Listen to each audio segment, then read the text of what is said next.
बाबा जी और हुजूर जी की प्यारी साध संगत जी, राधा स्वामी जी संगत जी, आज 30 नवंबर को ब्यास में हुजूर जी ने अत्यंत ही कोमल और गहरे अर्थों वाला सत्संग फरमाया। हुजूर ने आज महाराज चरण सिंह जी की सबसे पसंदीदा वाणी पर सत्संग फरमाया।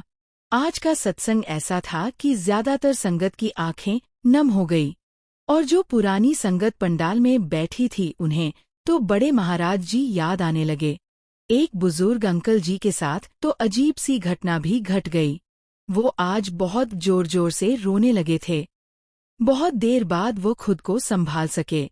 सत्संग के बाद में उन्होंने बताया कि मुझे सामने स्टेज पर हुजूर जी के अंदर हुजूर महाराज जी के दर्शन हो रहे थे। आज संगत बाबा जी के दर्शनों की प्रतीक्षा में बैठी रही, लेकिन आज बाबा जी स्टेज पर पधारे नहीं। हुजूर जी तय समय यानी 10 बजे से 5 मिनट पहले स्टेज पर आ गए थे, और हुजूर जी ने करीब 1 घंटा 8 मिनट तक ऐसा दिव्य सत्संग किया कि दिल भीतर तक भीग गया। आज उन्होंने तीसरे बादशाह की उस अमूल्य वाणी जग जीवन सांचा इको दाता पर विचार साझा किए। यह वही वाणी है जिस पर पहले हजूर महाराज जी अनगिनत बार प्रकाश डालते रहे हैं। महाराज जी का इस वाणी के प्रति विशेष लगाव था, क्योंकि इसमें संतमत की नींव, उसका रस, उसका मूल सार सब कुछ अत्यंत स्पष्ट रूप में समाया हुआ है। हुजूर जी ने आज के सत्संग की शुरुआत में समझाया कि इस वाणी का सबसे बड़ा प्रश्न यही है, सच्चा मालिक कौन है? दुर्भाग्य की बात यह है कि आज भी बहुत से लोग इसके वास्तविक अर्थ तक नहीं पहुंच पाए। दुनिया में जितने भी संत महापुरुष आए, सभी लगातार हमें यह समझाते रहते हैं कि इस प्रश्न का उत्तर बाहर ढूंढने से नहीं मिलेगा।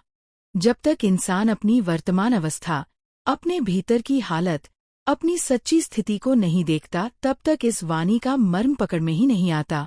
असल मालिक को, इस पूरी सृष्टि के रचिता को पहचानने का रास्ता बाहर नहीं, बल्कि मन की गहराई में उतरने से खुलता है। अपने भीतर झांकना ही इसका उपाय है, और उसी में इस वाणी का रहस्य समाया है। संगत जी, आगे बढ़ने से पहले एक विनती है। आपके अपने YouTube चैनल जिसका नाम है सद्गुरु सेवा सिमरन, उसके कमेंट बॉक्स में राधा स्वामी जरूर लिखिए। हुजूर जी ने कहा कि हम सब दूर दूर से सत्संग इसलिए सुनने आते हैं क्योंकि भीतर कहीं ना कहीं मालिक से मिलने की प्यास है, एक प्रेम है, लेकिन फिर भी कोई ना कोई ऐसी कमी रह जाती है जो हमें उस मालिक से दूर कर देती है। हुजूर जी ने बेहद सरल शब्दों में ये भी समझाया कि हमें अपने अंदर ऐसा प्रेम जगाना होगा जो केवल मोह या भावुकता तक सीमित ना रहे, बल्कि पूर्ण समर्पण में बदल जाए। हुजूर बोले, असल फर्क कहाँ पड़ता है? फर्क यह है कि हम सुनते बहुत हैं, सोचते भी बहुत हैं, लेकिन उन बातों को अपने व्यवहार में उतारने के समय ढीले पड़ जाते हैं। सत्संग का ज्ञान तब तक अधूरा है जब तक वह हमारे जीवन में दिखाई ना दे। सुन लेना भर ही बहुत नहीं है, सुनकर अमल करना जरूरी है, वरना हम सिर्फ बातें ही करते रहते हैं और जिंदगी जैसी थी वैसी ही आगे भी चलती रहेगी, कभी बदलाव नहीं आएगा। हजूर जी ने आगे कहा कि सबसे मूल बात हमेशा याद रखनी चाहिए कि मालिक एक ही है। यह सत्य हर धर्म में, हर ग्रंथ में, हर युग में साक्षात रूप में लिखा गया है। किसी ने मालिक को राम कहा तो किसी ने अल्लाह। अलग अलग नामों से पुकारने का मतलब यह नहीं कि मालिक एक से ज्यादा है। वाणी में भी स्पष्ट कहा गया है, सबना ज्यादा एक दाता सो मैं बिसर ना जाए। अर्थात इस संसार में जितने भी प्राणी हैं, सबका पालन पोषण करने वाला एक ही दाता है, और उस मालिक को कभी भूलना नहीं चाहिए। हुजूर जी ने बताया कि यही सत्य हर धर्म में दिखाई देता है। बाइबल में लिखा है, Lord our God the Lord is one. मुसलमान उसे रब उल आलमीन कहते हैं, यानी वह खुदा जो पूरी सृष्टि का पालनहार है। हिंदू उसे ब्रह्मा कहकर पुकारते हैं। नाम भले अलग हो पर इशारा उसी एक सत्ता की ओर है। हुजूर जी ने इसे एक बहुत सरल उदाहरण से समझाया। जैसे किसी परिवार में केवल एक ही मुखिया होता है, जैसे किसी देश को चलाने के लिए एक प्रधानमंत्री की जरूरत होती है, उसी तरह पूरे ब्रह्मांड को भी एक ही मालिक चला रहा है। वही है जो इस काया, इस प्रकृति और इस संसार का संचालन करता है।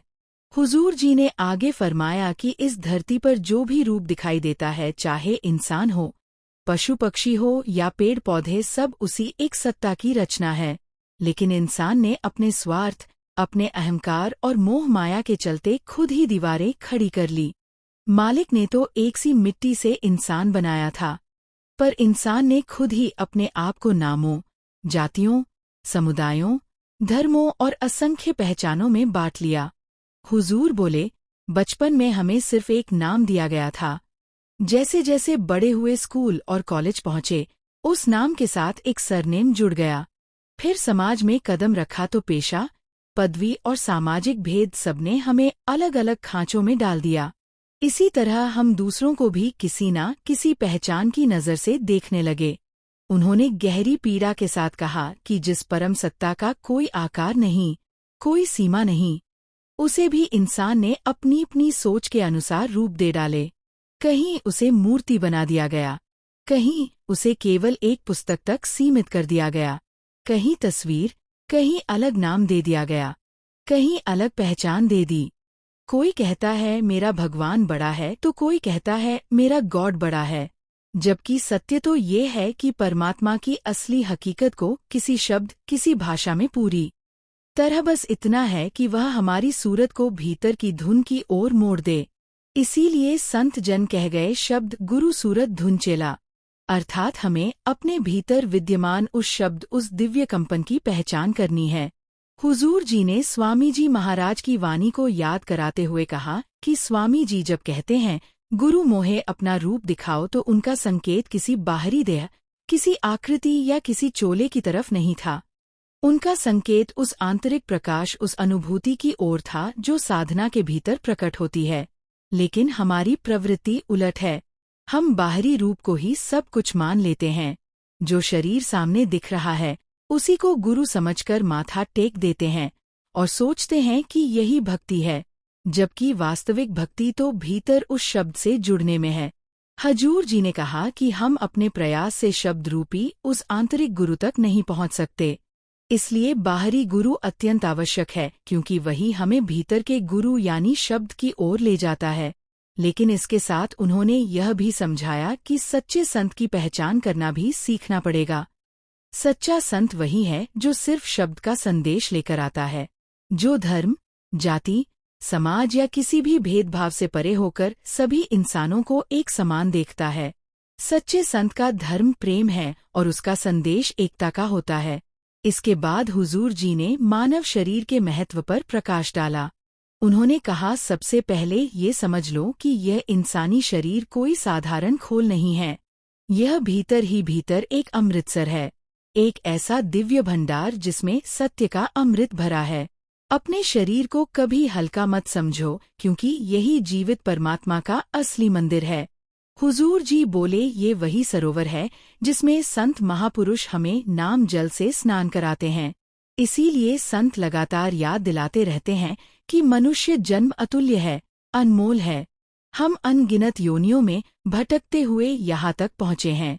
कभी कीड़े मकोड़ों का शरीर लिया, कभी वृक्ष पौधों के रूप में जन्मा, कभी पशु पक्षियों की देह धारण की। अनगिनत यात्राओं के बाद हमें ये दुर्लभ मानव शरीर मिला है। संगत जी, आगे बढ़ने से पहले एक बार फिर से विनती है, आपके अपने YouTube चैनल सतगुरु शब्दरास के कमेंट बॉक्स में राधा स्वामी जरूर लिखिए। हजूर जी ने आगे समझाया कि 84 लाख योनियों का अर्थ क्या है। उन्होंने कहा, अगर मान लो कि हर एक योनि में हमने सिर्फ 1 वर्ष भी बिताया हो, तो भी 84 लाख साल बाद हमें ये दुर्लभ मानव शरीर मिला है। इतने लंबे समय में तो ना जाने कितने युग बदल जाते हैं, कितनी बार धरती का रूप स्वरूप बदल जाता है, पर आत्मा फिर भी भटकती रहती है। वाणी में भी स्पष्ट आया है, 1,84 जूनी सभाएं मानुष को प्रभु दी बड़ियाई, अर्थात अनगिनत जन्मों के बाद ही प्रभु ये मनुष्य देह देता है, ताकि हम उसकी भक्ति कर सकें, उसका स्मरण कर सकें, उसके नाम का गुणगान कर सकें। लेकिन दुख की बात यह है कि हम इस अनमोल देह को भी व्यर्थ के कामों में गंवा रहे हैं। हुजूर जी ने कहा, आज का इंसान विज्ञान की मदद से अंतरिक्ष में उड़ान भर चुका है, समुंदर की गहराइयों को नाप चुका है, ग्रहों नक्षत्रों की दूरी तक निकाल लेता है। लेकिन विडंबना ये है कि अब तक उसने अपने भीतर की गहराई को नहीं खोजा। बाहर की ऊंचाइयों पर पहुंच गया, पर अपनी आत्मा की उड़ान अभी भी अधूरी है। ब्रह्मांड को समझने निकला, पर अपने भीतर के ब्रह्मा को ना पहचान पाया। फिर हुजूर जी ने एक और कड़वी होगी।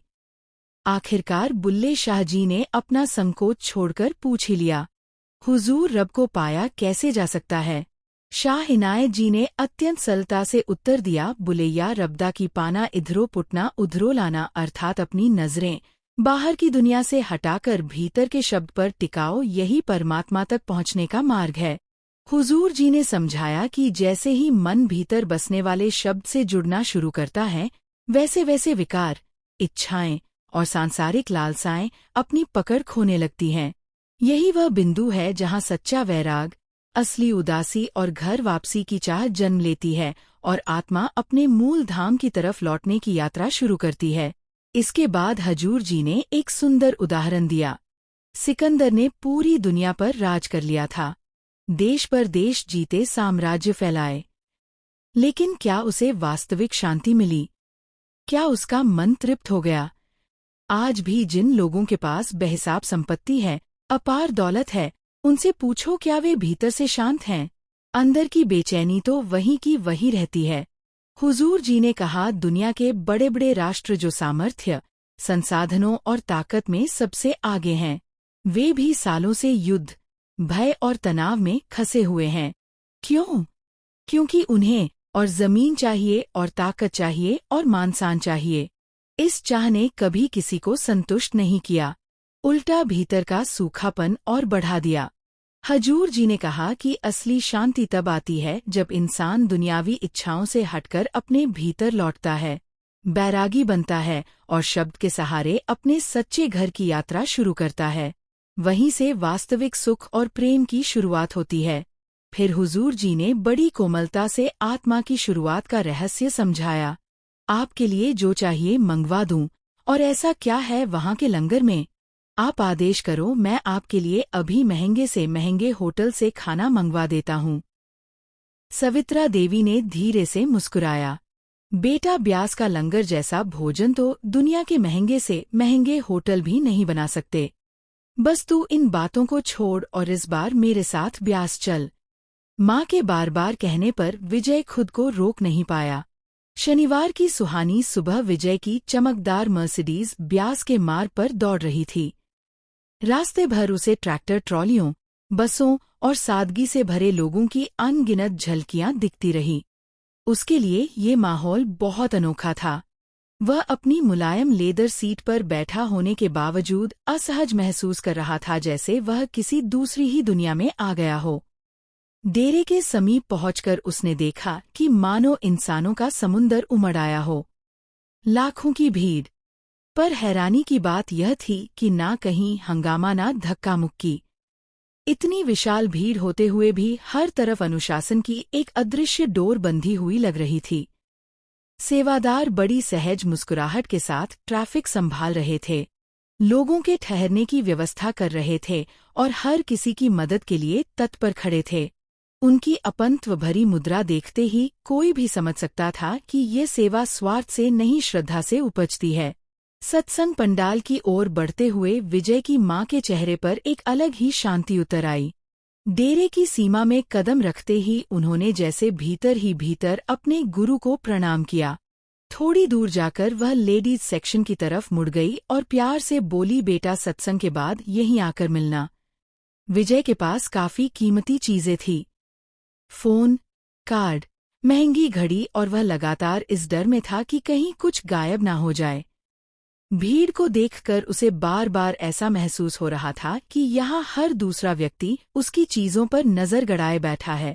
वह अपने सामान को यूं छिपा छिपा कर पकड़े था, मानो किसी चोर बाजार में खड़ा हो। उसी समय एक उम्रदराज सेवादार पास आए और बड़ी नरमी से बोले, भाई साहब, चिंता छोड़ दो, यहाँ किसी का सामान गायब नहीं होता। जो भी चीज मिलती है वह वापस जमा करा दी जाती है। ये गुरु घर है। उनकी सरल सच्ची बात सुनकर विजय के मन में हल्की सी शर्म उठी। उसे महसूस हुआ कि वह बिना वजह दूसरों को शक की नजर से देख रहा था। इसके बाद उसने सुरक्षा जांच करवाई और फिर अंदर प्रवेश किया। पंडाल में जाकर बैठा, जहां से बाबा जी के दर्शन हुए। पाठी साहिब जी का सत्संग सुना। उनके शब्दों ने विजय के मन पर एक गहरी छाप छोड़ी। भीतर कुछ हिला भी, लेकिन अभी इतना नहीं कि उसके सोच विचार पूरी तरह बदल जाएं। जैसे बस एक हल्की सी दरार उसकी कठोरता में पड़ गई हो। सत्संग समाप्त होने पर वह लोगों के साथ लंगर भवन की तरफ बढ़ गया। लंगर हॉल की तरफ बढ़ते हुए विजय का मन धीरे धीरे भारी होने लगा। सामने हजारों लोग एक लंबी कतार की तरह पंक्तियों में बैठे दिखाई दे रहे थे। धर्म, जाति, भाषा किसी भी भेद के बिना सब एक ही जमीन पर एक साथ बैठे लंगर खा रहे थे। विजय ने अपने महंगे सूट पर नजर डाली। फिर नीचे बिछी दरियों पर उसकी नजर गई तो उसे भीतर से हल्का सा घिन का एहसास आया। वह अपनी माँ से कहने लगा कि माँ, मैं कार में कुछ खा लूंगा, आप जाकर लंगर खा लीजिए, लेकिन मुझे वहां आने के लिए मत बोलिए। पर माँ ने तुरंत उसका हाथ पकड़ लिया और कहा कि आज मेरे लिए यहाँ बैठ जा। कल जब जीवन की भीड़ में कहीं बैठा होगा तो यही पल तुझे संभालेंगे। माँ की बात सामने पड़ते ही विजय की एक ना चली। अनमाने मन से वह एक किनारे जाकर बैठ गया। धीरे धीरे लोग आते गए और उसके आसपास जगह भरती गई। उसके बाईं ओर एक मजदूर आकर बैठा, जिसके कपड़ों में मेहनत की पसीने भरी गंध थी। दाहिनी तरफ एक किसान था, जिसके पैरों से मिट्टी झड़ रही थी। विजय ने अनायास ही नाक सिकोड़ ली, मानो यह माहौल उसके लिए बिल्कुल असहनीय हो।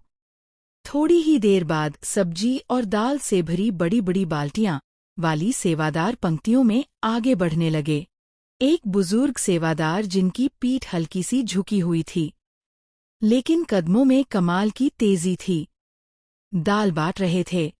जब वे विजय के सामने रुके तो दोनों की नजरें मिली। उन बूढ़ी आंखों में ना कोई जिज्ञासा थी, ना कोई पहचान, बस एक शांत, दयालु और बेहद पवित्र सा अपनापन दिखाई दे रहा था। एक कोमल मुस्कान के साथ उन्होंने विजय की थाली में दाल भर दी। उस मुस्कान में ऐसा कुछ था कि विजय की अंदर तक जमी कठोरता पल भर को पिघल गई। फिर गर्म गर्म रोटियां लेकर दूसरे सेवादार आने लगे, हाथ में रोटियों का ढेर। चेहरा प्रेम से भरा, हर व्यक्ति से आदर पूर्वक पूछते और लेंगे बाऊजी, माताजी, एक और दे दूं। उनकी विनम्रता ऐसी थी कि कोई भी ना नहीं कह पाता। विजय ने अन्य मन से पहला निवाला तोड़ा। वह दुनिया की सबसे आलीशान जगहों के खाने छक चुका था, लेकिन जैसे ही साधारण सी दाल और रोटी का टुकड़ा उसके मुंह में गया, वह भीतर तक हिल गया। यह स्वाद तो उसने कभी महसूस ही नहीं किया था। ये सिर्फ खाना नहीं था, इसमें मानो लाखों संगतों की दुआएं, हजारों सेवादारों की निस्वार्थ सेवा और अपार प्रेम खुला हुआ था। धीरे धीरे उसका मन बदलने लगा। वह खाते खाते अपने आसपास देखने लगा। वह मजदूर जो उसके पास बैठा था, अपनी थाली को ऐसे खा रहा था जैसे कोई त्योहार हो। दूसरी ओर बैठा किसान एक एक निवाले को प्रसाद मानकर सिर झुकाता जा रहा था। पास ही एक संपन्न परिवार था। महंगे कपड़े, ब्रांडेड जूते पहनकर वह परिवार बैठा था, लेकिन वे भी उसी सादगी और खुशी से भोजन ग्रहण कर रहे थे। यह देख विजय हैरान रह गया। ना किसी के चेहरे पर असंतोष, ना किसी की कोई शिकायत, ना कोई बड़पन, ना कोई छोटापन। सब एक ही धरातल पर, एक ही थाली में, एक ही भोजन को परम प्रसाद की तरह स्वीकार कर रहे थे। उस एक बार के लंगर ने विजय के अंदर के सारे अहंकार को निकाल दिया और डेरे की उस एक विजिट ने विजय सिंह को भी एक समर्पित सेवादार और सत्संगी बना दिया। संगत जी, कैसे लंगर की रोटी इंसान को बदल सकती है, वीडियो में बता चुके हैं। सुबह सत्संग खत्म होने के बाद करीब 10 बजे बाबा जी आनंदपुर साहिब पहुंचे तो वहां छेना से करोड़ी वाले बाबा जी मौजूद थे। उन्होंने बाबा जी से विनती की, बाबा गुरिंदर सिंह ढिल्लो जी, थोड़ी देर बैठ जाइए, आपको एक और गुरुद्वारा साहिब दिखाना है। बाबा जी ने उनकी भावना का मान रखा और वहीं प्रतीक्षा की। फिर वे बाबा जी को एक और गुरुद्वारे में ले गए। फ्रंट फुट पर जो दिखा वह तो सबने देख लिया, लेकिन असली बात यह है कि बाबा जी आनंदपुर साहिब के उस स्थान पर भी गए जहां 10वें पातशाह जी ने सिख पंथ की स्थापना की थी। बाबा जी ने वहां सिर झुकाकर प्रणाम किया। संगत इतनी भारी संख्या में पहुंची हुई थी कि रश बेहिसाब था। क्योंकि जहां बाबा जी होते हैं वहां संगत अपने आप उमड़ आती है। करीब 3 से 4 घंटे बाबा जी वहां रुके। फिर बाबा जी सीधे हवाई मार्ग से दिल्ली पहुंचे। असल में कल का दिन बाबा जी का और भी एक महत्वपूर्ण कार्यक्रम तय था, लेकिन उसे थोड़ा सा बदलना पड़ा, क्योंकि दिल्ली सरकार ने लाल किले में श्री गुरु तेग बहादुर जी के 350वें शहीदी दिवस पर आयोजित समारोह में हजूर जी और बाबा जी दोनों को विशेष रूप से आमंत्रित किया था। अब बात यह कि हजूर जी आनंदपुर साहिब क्यों नहीं पहुंचे, इसका कारण भी सुनिए। कल शाम 4 बजे दिल्ली के भाटी क्षेत्र में जो सेवक नियमित सेवा करते हैं, उनकी प्रसाद की व्यवस्था थी और वहां हजूर जी को स्वयं प्रसाद वितरित करना था। आप जानते हैं, हजूर जी हो, बाबा जी हो या बड़े महाराज जी, सभी बादशाहियां और सेवकों को अपने हाथों से प्रसाद देती आई हैं। इसलिए हजूर जी वहीं रुके और उन्होंने प्रसाद बांटा। साथ ही उन्होंने 1 घंटे का सत्संग भी फरमाया। कल शाम को दिल्ली सरकार की ओर से लाल किला परिसर में श्री गुरु तेग बहादुर जी, उन्होंने कहा कि जब आत्मा पहली बार इस सृष्टि में उतरी थी, वह परमात्मा के ही अंश के रूप में आई थी। उस अवस्था में उसमें पूर्ण आनंद था, ना कोई कमी, ना कोई दुख, ना कोई चाहत। लेकिन जैसे ही उसने माया की तरफ ध्यान लगाया, बाहरी आकर्षणों का जाल उस पर छा गया और धीरे धीरे वह उसी परम स्रोत को भूल बैठी। समझ कर रखो, किसी भी पूजा, अनुष्ठान या हवन में कूदने से पहले विवेक जरूरी है। जब इंसान सही मार्ग पर चलना शुरू करता है तो उसके मन के सभी प्रश्नों के उत्तर धीरे धीरे उसी राह में प्रकट होते जाते हैं। आखिर में हुजूर जी ने समझाया कि हमें दिन का 10वां हिस्सा मालिक के लिए जरूर निकालना है। अगर हम सिर्फ ये 10वां हिस्सा भी ना निकाल पाए तो फिर जैसे हम यहाँ आए थे, एक दिन वैसे ही यहाँ से चले जाएंगे और हमारा आना जाना कभी खत्म नहीं होगा। संगत जी, इसके बाद हुजूर ने सत्संग समाप्त कर दिया और अगले हफ्ते डेरे में होने वाले सत्संग की अनाउंसमेंट हुई। संगत जी, आपसे हाथ जोड़कर एक बार फिर से विनती है कि आपके अपने YouTube चैनल पर कमेंट जरूर कीजिए, अपने भाव लिखिए और इस चैनल को सब्सक्राइब करके अपना प्रेम भी दीजिए।